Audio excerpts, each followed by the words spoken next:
In lesson 4.1, I worked on scale tone PCs using Dorian scale. I tried different things from what you showed in this lesson, and I ended up with a little rhythmical idea, which I decided to develop a little further. I've sketched out this part using root tones going from C to G, and I've written out some IDs for the bass, given a pulse on top. My aim here was to use these 4 bars and orchestrate them in different fashion and see what millage I could do with 4 bars. This was the aim, actually. So I've titled this Waltz for PC, just for the fun of it. Okay, so here we can see that I've used the sketch ID, little waltz rhythm. I've repeated this rhythm with a melody on top. I've repeated the same 4 bars with a different melody and changing the rhythm a little bit just to make it less busy because the melody was busier on top. And then I repeated the same 4 bars with a different woodwind melody, but bringing back the first motive. Then I went to the first accompaniment pattern, this time with accents. Then I went for 2D, which is the peak of the piece, these 4 bar 2D. Then I came back and did very cliche cadence for the ending. Let's hear that.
Good.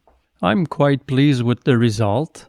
Then, still working on lesson 4.1, I just wanted to try a few other things. I've used an RC5 descending this time, still with the Dorian scale. I added some DPTs, LTs here.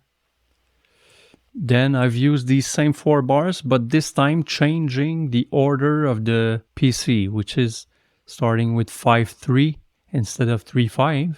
That changes the space available for other things, other lines. So that was the idea here. Then I added line movement in the bass, connecting the dots, as you say. I added a tenor line, and I switched voices when I felt it was appropriate, just to make the line movement better in one voice or the other. And I also added some CAs at this point. And also here I went ahead a bit and I used mode change, meaning that I've used melodic minor instead of Dorian. So I've used natural 7, for instance, here, this C minor chord with the natural 7. So I ended up with this developed sketch, which we will hear right now.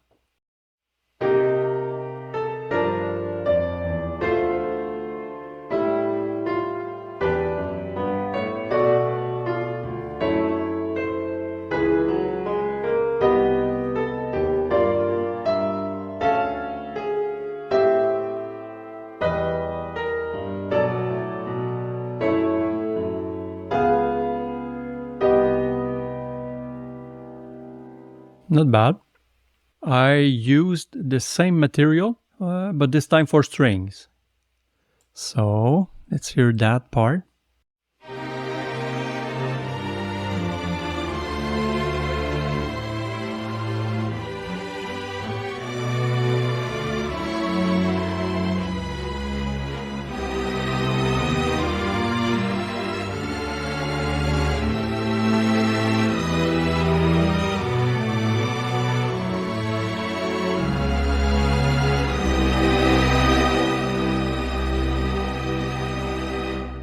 Okay, then lesson 4.2, mode changes and position change.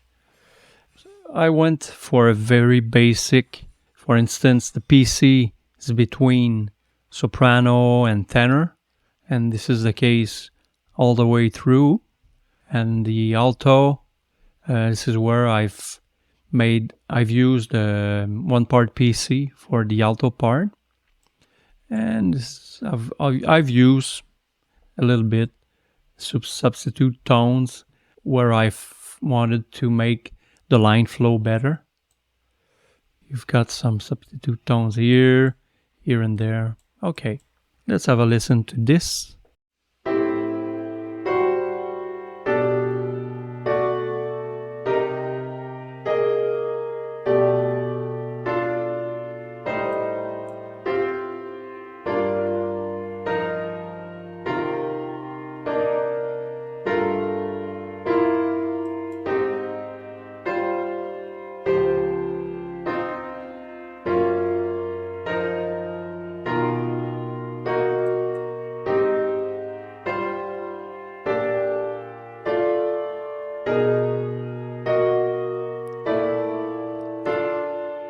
One thing that I should mention is that the first 8 bars, I've used a mixture of minor modes, and in the later 8 bars, I've used a mixture of major modes, just to change.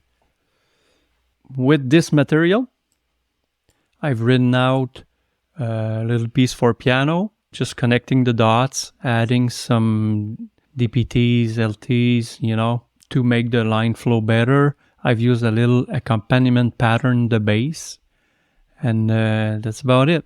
So it's very simple, but very effective. Let's hear that.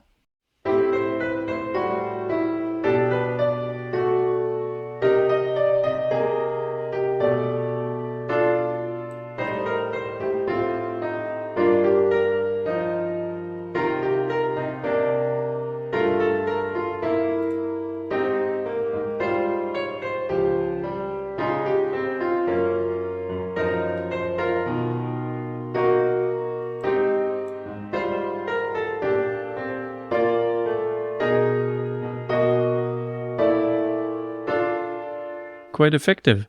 I like it. Still with the same material. I remember you saying that it was a good writing device to use for string pad or for pads, or for underscore. So I thought about trying this in minimalistic style. The kinds of work that we can hear from Steve Reich or Philip Glass.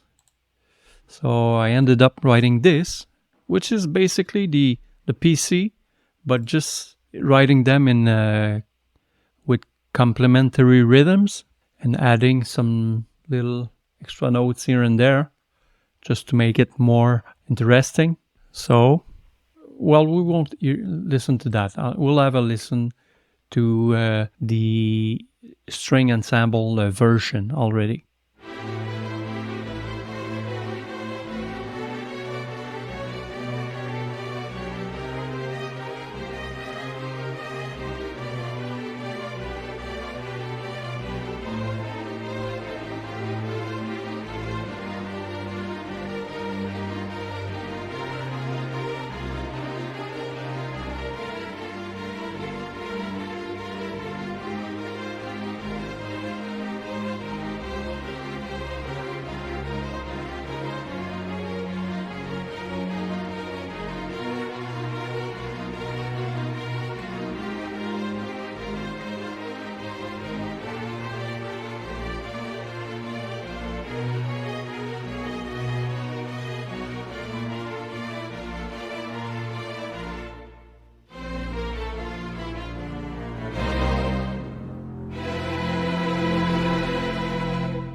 Yeah, I think it works. This type of writing can be used to write out something in the style, in the minimalistic style. That's it. I did quite a lot of work with this lesson. Great material. And I remember last lesson, lesson 3, asking myself, what's the relationship between the work on PCs and the work on plain songs? Now, with this lesson, it makes more sense already. So that's good news. That's it for now. Thank you.